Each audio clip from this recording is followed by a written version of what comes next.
Buenos días. Hoy vamos a realizar un ensayo audiovisual sobre Andrés Bello. Quiero aclarar que no voy a hablar de Andrés Bello como bellista, ni voy a hablar de Andrés Bello como un estudioso de Andrés Bello. Voy a hablar de mi relación con él en términos de conocimiento a partir de una relectura que le estoy realizando desde hace aproximadamente unos 4 años y que me ha permitido redimensionar mi relación con su planteamiento, ¿no? En principio, como frecuentemente ocurre, nos mostraron a un Andrés Bello conservador, conservador en términos políticos y conservador también en términos de normativa. Es decir, sin duda alguna, Andrés Bello es un autor canónico, perdón, y es un autor muy enfocado en lo que es el aspecto gramatical de la lengua. Entonces, eso es un, una dedicación hacia algo normativo, es decir, es un experto en normativa eh, lingüística, para decirlo de alguna manera, ¿no? ¿Qué ocurre? Ciertamente lo es, pero además de eso, tiene una postura que no es conservadora. Y esto es lo interesante. Puede ser que el hecho de haberse dedicado a un estudio de la lengua lo haga canónico y lo haga normativo, pero la concepción que maneja Andrés Bello y el método que emplea para realizar este trabajo es absolutamente actual, es moderno, hasta el punto de que muchos de sus resultados hoy día todavía tienen vigencia, porque incluso fue capaz de ser un precursor en muchas subdisciplinas de la crítica literaria y del análisis de la lengua, ¿no? O de la ciencia de la lengua, como se le denomina también a la lingüística. Podemos decir que Andrés Bello es un prelingüista, tranquilamente, ¿no? Pero también podemos decir que Andrés Bello maneja unas asociaciones conceptuales que son precursoras de mucho del pensamiento del siglo XX. Y esto es una cosa bien interesante. De hecho, cuando se habla de su propuesta filosófica, se le vincula a la línea abierta por Kant, cosa que además no es algo negativo, todo lo contrario, es perfectamente natural que tú cuando hagas un planteamiento lo hagas dentro de una línea, aún no seas consciente de que esa línea existe. Es una de las cosas que ocurre con la cultura, ¿no? La cultura tiene su estructura y muchas veces uno lo que hace es, cuando aporta, cuando expones tu trabajo, automáticamente o naturalmente, mejor dicho, te relacionan con una línea, y en este caso a Bello lo relacionaron con la línea kantiana. Esto es interesante porque, en primer lugar, es una buena base. Y además, su trabajo se denomina filosofía del entendimiento. Y esto es algo importante porque especifica cuál es el centro de su estudio. No es tanto la razón, como en Kant, sino en la relación con el otro y con el ello. Es decir, cómo comprendemos nuestro entorno y cómo comprendemos al otro. Esto está implícito en la filosofía del entendimiento. Y eso, por supuesto, también lo hace un precursor de cierto pensamiento eh, del siglo XX que amerita pues una especificidad que no es el momento para profundizar en ello. Lo cierto del caso es que la visión que yo quiero que ustedes se enteren, que yo manejo de Bello, tiene que ver con su quehacer literario en términos creativos y en términos críticos. En términos creativos, pues bueno, su obra, su poema Silva a la agricultura de la zona tórrida es un poema fundacional y nos lo muestran como un poema canónico normativo de lo que sería el inicio de la poesía en Venezuela. Eh, Esta visión un tanto rígida nos hace también ver a Bello como una especie de folclorista. Nos hace ver a Bello como una especie de folclorista canónico, evidentemente, o fundacional, pero nos remite fundamentalmente a una visión folclórica de nuestra poesía. Eso tampoco es negativo. Pero lo que ocurre es que tenemos que ver a Bello en un sentido más completo y darnos cuenta que su Silva a la agricultura en la zona tórrida sí es un poema fundacional y además muy bien escrito, que digamos es un buen poema de lengua castellana del siglo XIX. Es decir, es un poema que podemos incluirlo como una de las mejores obras en castellano del siglo XIX. Podemos incluirlo. Digamos, tiene esa cualidad. Pero también en la obra de Bello hay matices, que es lo que no nos mostraron. O sea, nosotros nos mostraron al Bello neoclásico, pero no nos mostraron al Bello, digamos, en su dimensión más completa, cuando nos damos cuenta de que emplea y empieza a utilizar una serie de rasgos estilísticos que no son precisamente del neoclasicismo. Y que incluso, si quisiéramos incluirlo en el romanticismo, pues tampoco sería tan fácil. Sobre todo porque en Bello siempre hay una métrica presente, ¿no? Y sabemos que una de las características del romanticismo es que utiliza la métrica como un punto de apoyo, pero que en realidad lo más importante son las sensaciones que se logran con el texto. ¿Qué ocurre? Bello no llega a ser tan sensitivo como lo hacen los romanticistas ingleses, alemanes y los propios romanticistas españoles, que por cierto, hay que decirlo también, el romanticismo español tiene sus particularidades y muchas veces desestimadas, porque evidentemente preferimos el romanticismo británico, el romanticismo germánico y el romanticismo francés. Lo preferimos al romanticismo en castellano, en lengua castellana. Eso también se debe a que sí, evidentemente, hay yo diría, una falta de sensualidad en nuestros poetas romanticistas que los hace, dentro de la estética romanticista, los hace un poco rígidos. Y de alguna manera, pues, de eso no escapa Bello. Sin embargo, cuando nosotros hacemos una comparación entre los poetas romanticistas españoles de finales del siglo XIX y de principios del siglo, de finales del siglo XVIII y principios del siglo XIX, nosotros nos damos cuenta de que Bello tiene una particularidad, que es un tanto discriminatoria, en el sentido de que lo puedes resolver diciendo que es un neoclásico tardío, o lo puedes resolver diciendo que es un prerromántico, algo parecido al romanticismo, pero no llega a ser romanticismo, ¿no? Si estas consideraciones se adaptan a las cualidades, es cierto, pero al mismo tiempo, ¿qué pasa con los matices de la poesía de Bello? ¿Qué ocurre con los matices de la poesía de Bello? Los desconsideramos, los pasamos por alto. Yo pienso que es un error desde el punto de vista del conocimiento. Y lo propio sería más bien que nos diéramos cuenta que Bello no es tan rígido como nos lo muestran, y que además estos matices fundamentalmente están determinados por un uso de la métrica con variables, con variantes bien interesantes, y además de eso con un uso de los adjetivos en términos metafóricos que también lo hace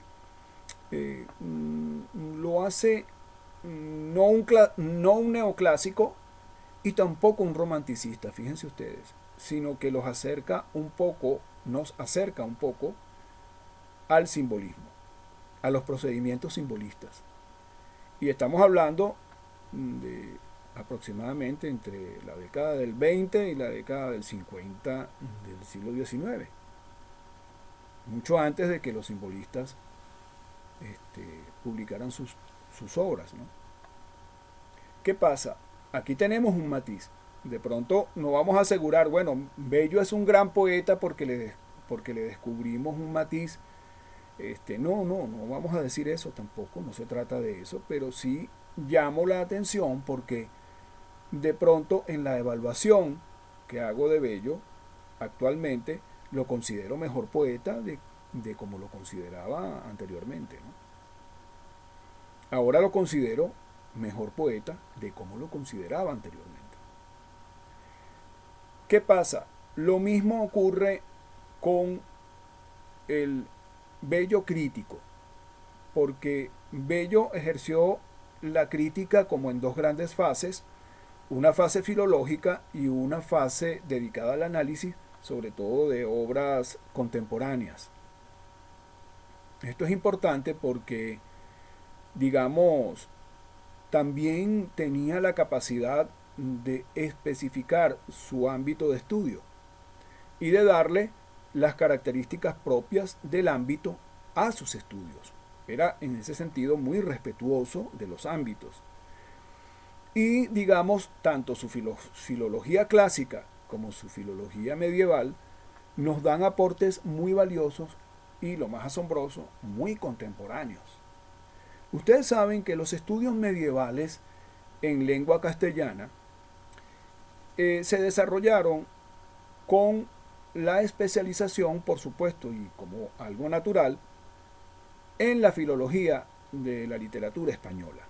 Es decir, la filología medieval española es una filología española, para decirlo de alguna manera. Tú estudias filología española y estás hablando automáticamente de filología medieval, pero con la especificidad del ámbito de la lengua española, del castellano. ¿Qué pasa? Evidentemente, esta era una manera en que se estudiaba la filología medieval. Por lo que yo he podido ver, entre los siglos XVIII y XIX, la filología medieval empieza a adquirir una dimensión mucho más amplia, en el sentido de que ya comienza a estudiar el periodo literario europeo de la Edad Media de una manera global, no de una manera nacional, como se venía haciendo desde el siglo XVII, desde el siglo XVIII, perdón, desde la década desde el centenario de 1700. Desde ese centenario empieza a estudiarse a la filología medieval con una temática nacional, es decir, la filología medieval germánica, la filología medieval castellana, la filología medieval francesa, la filología medieval británica, etcétera, etcétera, etcétera, ¿no? Porque también tenemos la filología medieval asiática con el Imperio Bizantino. Y esto es algo bien interesante porque de alguna manera existe, sí, una práctica de la filología, pero con respecto a la Edad Media, esta práctica es atomizada. Esta práctica no tiene la coherencia que tiene, por ejemplo, la filología clásica, que sí está enfocada en la cultura grecolatina en términos globales, no en términos nacionales exclusivamente, ¿no? ¿Qué ocurre? En buena medida, la filología medieval en el periodo del siglo XIX es que comienza a adquirir esta dimensión global de ver a la Edad Media como una época y no como el nacimiento del valor nacional lingüístico. ¿Ok? Esto es importante porque lo que nos facilita esta visión es darnos cuenta que la propuesta de Bello es una propuesta filológica de ámbito global, mucho antes de que en Europa se practicara la filología con una perspectiva global. ¿Qué ocurre con este proceder de Bello? Que es precursor de la filología medieval. Podríamos decir tranquilamente que Bello es un precursor de la filología medieval moderna. Podríamos decirlo con absoluta certeza. Y sin embargo, eso no es lo que a nosotros nos enseñaron acerca de Bello. A Bello nos lo mostraron como un filólogo clásico, como un hombre dedicado a la antigüedad por entero. Nunca nos mostraron, nunca nos enseñaron al Bello estudioso de la filología medieval o practicante de la filología medieval. Eso también a su vez nos mostraba que la propia Edad Media había sido vista de ese modo desestimado, y que si desestimábamos históricamente a la Edad Media, era prácticamente lo más probable que desestimásemos a la literatura medieval. Ese no es el caso de Bello. Bello no desestima la literatura medieval, y aunque evidentemente se enmarca dentro de la línea nacional, es decir, se enmarca dentro de lo que sería la filología española, toca otros temas que nos remiten a la filología italiana, a la filología francesa, a la filología británica, y esto es algo novedoso, ¿ok? Y lo hace un precursor de lo que serían los estudios filológicos medievales en el siglo XX. Ramón Menéndez Pidal, el maestro español, así lo reconoce. Él reconoce que el valor de Bello es un valor no solo fundacional, sino que es un valor actual. Y Menéndez Pidal es uno de nuestros eminentes filólogos, es uno de los filólogos más importantes del castellano y de la literatura española. ¿Ok? Y Ramón Menéndez Pidal le da el valor que sí tenía Bello, y que de pronto yo no lo supe ponderar tampoco, porque de algún modo me parecía que Menéndez Pidal también era un crítico viejo, un crítico de la vieja guardia, digamos. Tenemos la visión de la actualidad muy reforzada, y Menéndez Pidal y Andrés Bello, pues desde la perspectiva de la actualidad, son autores vejustos, o como decimos en popular, bejucos, ¿no? Son autores viejos, pasados de moda, podríamos incluso decir arcaicos, ¿ah? Canónicos, porque quienes nos formamos en las vanguardias teníamos esta visión. Luego, cuando uno hace la reevaluación de estos autores, se da cuenta de que eso era un disparate, que eso no tiene nada que ver. En realidad, la actualidad de Bello y la actualidad de Ramón Menéndez Pidal está en sus logros. Están en los logros que consiguieron con su trabajo.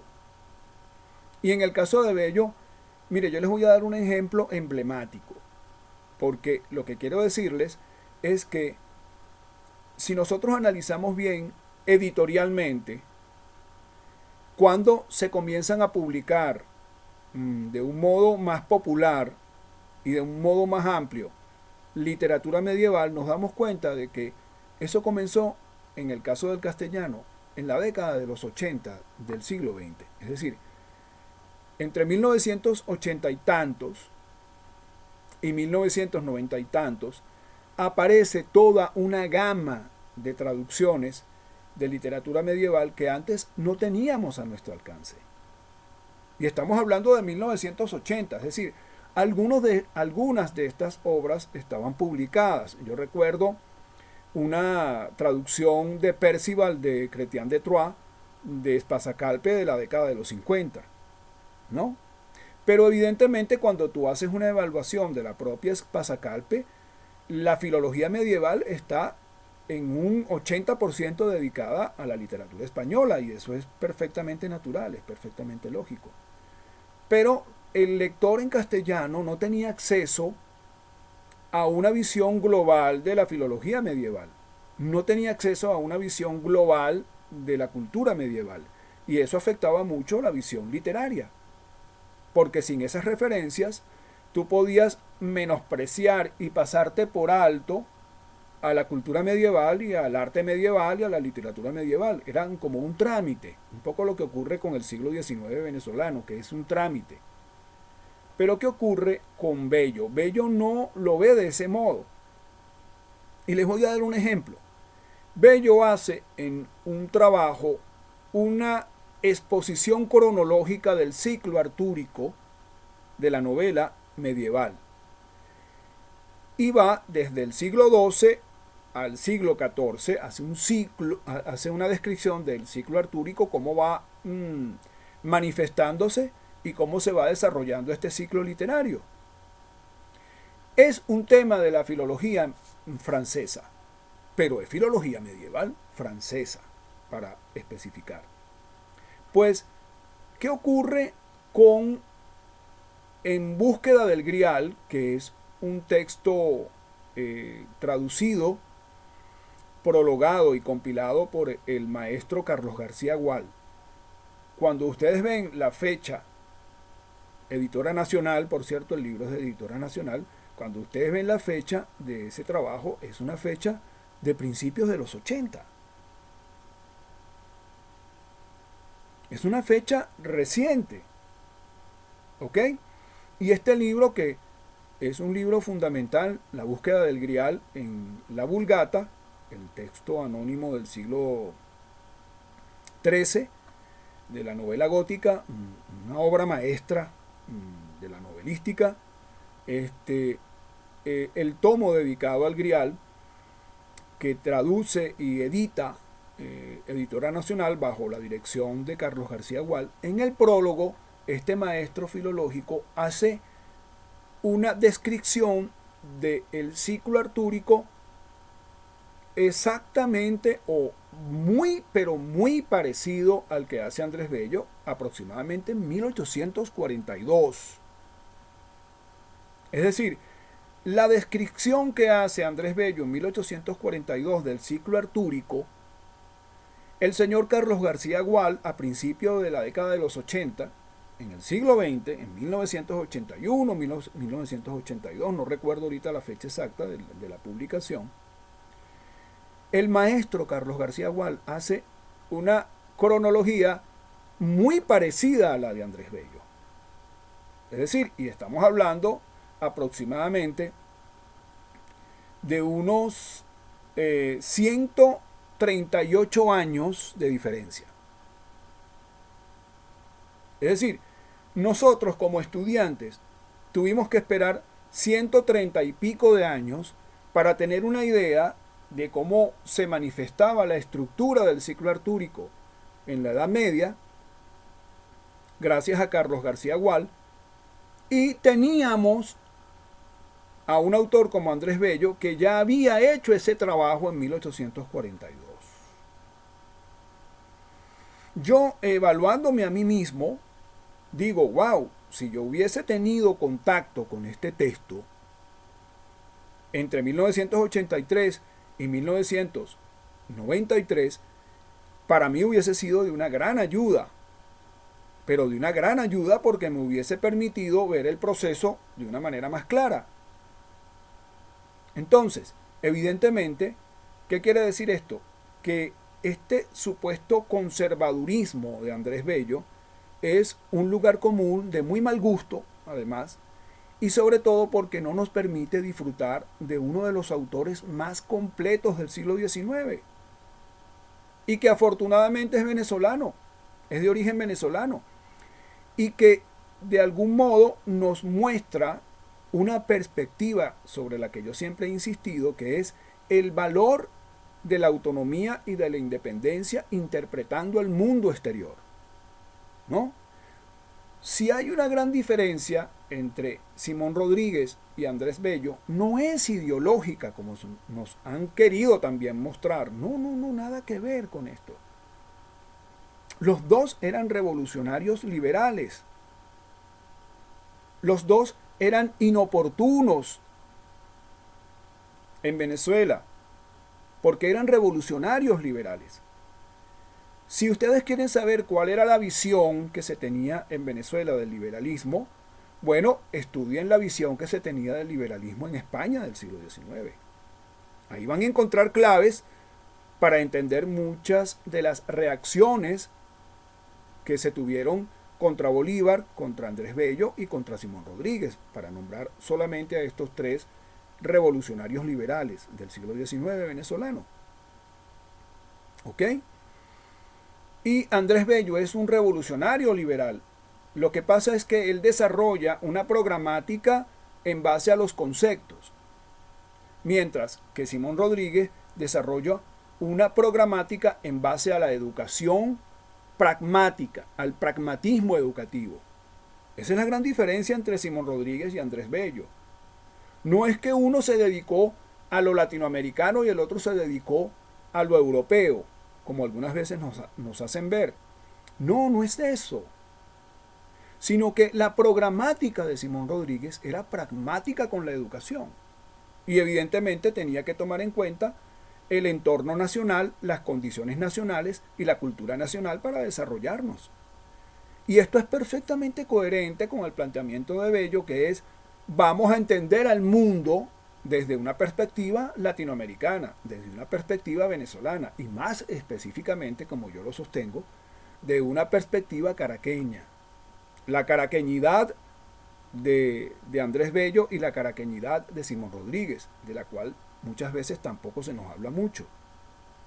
Ellos dos tienen una visión caraqueña de la cultura: amplitud, profundidad en los temas, una visión de mundo y al mismo tiempo una visión de lo autónomo, de las características que no son propias, de nuestros usos. Hay conciencia de eso.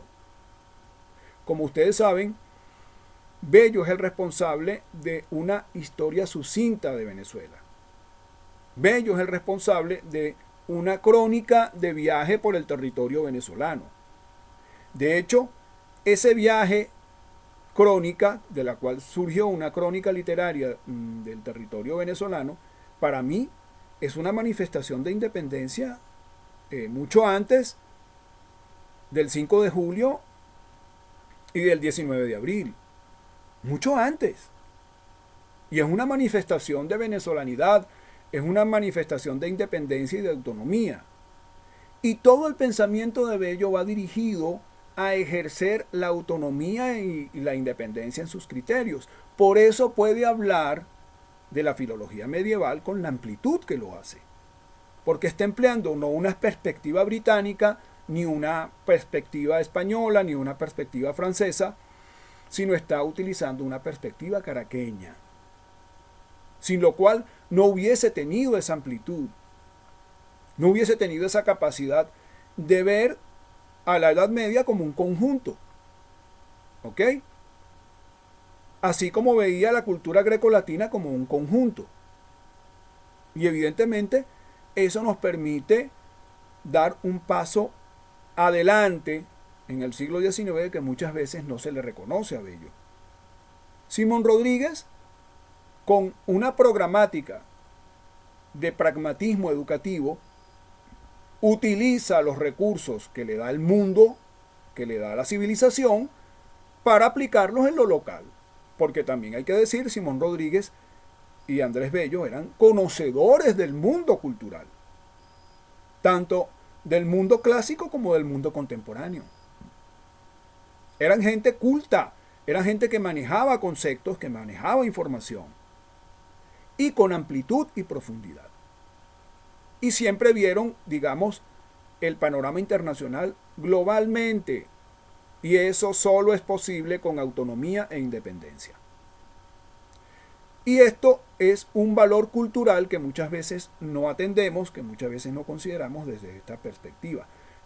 Y fíjense que para mí es la consecuencia de haber retomado la lectura de Andrés Bello y de estar ponderándolo ahora, basándome más en sus cualidades que en lo que opinan de él. Vincular a Bello con la derecha o vincular a Bello con los conservadores es un error. Bello no es de derecha. Bello es un hombre de izquierda, para decirlo de alguna manera. Hablaríamos de la izquierda del siglo XIX, para decirlo de alguna manera, para contextualizar y precisar. Y como les digo, la gran diferencia con Simón Rodríguez es la programática y la pragmática. Porque Bello está dedicado a darle a la universidad y a la educación un fundamento conceptual, mientras que Simón Rodríguez le está dando a la educación un aspecto de tomar en cuenta los datos locales para fundirlos con el basamento conceptual. Y no hay contradicción en los dos. No hay contradicción. Lo que hay es diferencias, porque atienden de modo diferente el aspecto conceptual e idiosincrático y también ideológico, lo atienden de manera diferente. Para Bello, en relación a la producción de conceptos y de consecuencias académicas. Para Simón Rodríguez, de producir consecuencias sociales en términos de impacto social a la población a través de los conceptos. ¿Ok? Imagínense ustedes si los dos hubiesen conformado la Universidad Venezolana junto con José María Vargas. Hubiésemos tenido una universidad muy diferente a la que tuvimos, pero muy diferente. Y sin duda alguna también hubiese ameritado un gran esfuerzo intelectual, porque no creo que la clase dominante y la asociación que se da entre la clase dominante y los caudillos de la independencia, no creo que estuvieran dispuestos a realizar esa labor de tratar de comprender el planteamiento de estos tres maestros si hubiesen estado juntos planteándonos una estructura educativa para la República. Yo sinceramente dudo que esta alianza entre la clase dominante y los caudillos de la independencia, esta asociación que se da a partir de 1830, hubiese comprendido o hubiese sentido al menos la necesidad de reunir a estos tres sabios para conformar una estructura educativa de beneficio para Venezuela. Yo lo dudo. Y tenemos que ser realistas en el sentido de que ambos, como les dije, Bello y Simón Rodríguez son revolucionarios liberales y eso no gustaba mucho. Eso no le gustaba mucho ni a los líderes de la independencia ni a la clase dominante venezolana. Eso no era muy agradable, como tampoco lo era en España en ese momento, ¿no? Lo cierto del caso es que, fíjense ustedes cómo Bello me está dando a mí la posibilidad de tener una relación con la filología medieval absolutamente moderna, absolutamente actual. Les doy, por ejemplo, esa cita de Carlos García Gual en el prólogo a la búsqueda del Grial, editado por la Editora Nacional. En ese prólogo él hace un análisis del ciclo artúrico que cronológicamente coincide con el planteamiento de Bello, realizado más o menos entre 1839 y 1842, no sé con precisión. ¿Ok? Pero también hay otro gran aporte de Bello, y es que en buena medida es un precursor del desconstructivismo.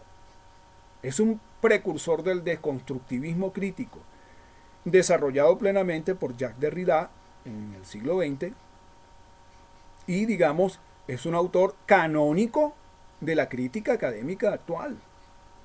Derrida es un autor canónico de la crítica académica actual, ¿no? Al igual que Foucault y otros autores como Bakhtin, perdón, y Gerard Genet, son autores que le dan una sustentación muy fuerte a la crítica actual académica, cosa que es interesante. Pero fíjense ustedes, hay una investigación realizada por Andrés Bello, más o menos por ese periodo, entre 1839, 1848 o 1850, no sabría especificarles tampoco. pero una investigación realizada sobre la publicación de un libro por un autor cisterciense, un monje cisterciense francés, que escribe un libro en castellano o en románico de la época acerca del Camino de Santiago. Y Bello en esta investigación desmonta, deconstruye este libro, este texto, y llega a la conclusión de que este texto es un autor francés que nos hace creer que es un autor español y nos hace creer, nos intenta hacer creer que también es una obra española, pero en realidad es como una especie de refundición de otro texto en francés que este monje cisterciense realiza para promover al Camino de Santiago. Es decir, Bello nos desmonta una estrategia publicitaria del Camino de Santiago. Y estamos hablando entre 1839, vuelvo a insistir, y 1849, más o menos ese periodo. 1852, no sabrías especificarles exactamente. Pero estos trabajos que él desarrolla nos demuestran esta capacidad de ver con sentido crítico y liberal, es decir, revolucionario, el hecho literario. Y es la demostración que en esta investigación, en donde habla de este libro en particular, resulta impresionante, porque prácticamente podríamos decir que Bello desarticula una propaganda eclesiástica al Camino de Santiago. Es decir, una especie de fraude literario para promocionar el Camino de Santiago. Señores, esto es algo absolutamente adelantado para su época. Es absolutamente adelantado para su época. No tenemos una manifestación equivalente en la filología clásica ni en la filología medieval en el siglo XIX. Yo por lo menos no la conozco, no tengo conocimiento de una postura de este tipo. Las posturas de este tipo que las conseguimos en el siglo XX, por ejemplo, con Georges Duby, o Georgette Duby, o George Duby, no sé cómo se dice exactamente, quien realiza una evaluación cuasi científica de la Edad Media. También lo podemos ver en el deconstructivismo de Jacques Derrida. Y fíjense, estamos hablando de dos críticos contemporáneos prácticamente. Y el procedimiento que emplea Andrés Bello lo podemos vincular a esta deconstrucción y a este sopesamiento científico de los datos que emplea indistintamente Duby y Derrida. Bello lo hace a mediados del siglo XIX. Y para mí esto es sorprendente porque, digamos, ¿qué pudo haber pensado el clero? El clero debió haberse sentido horrorizado con este trabajo porque prácticamente tú estás hablando de un embaucamiento. De hecho, creo que puedo buscar la investigación en términos completos para que ustedes tengan un indicativo todavía mucho más específico.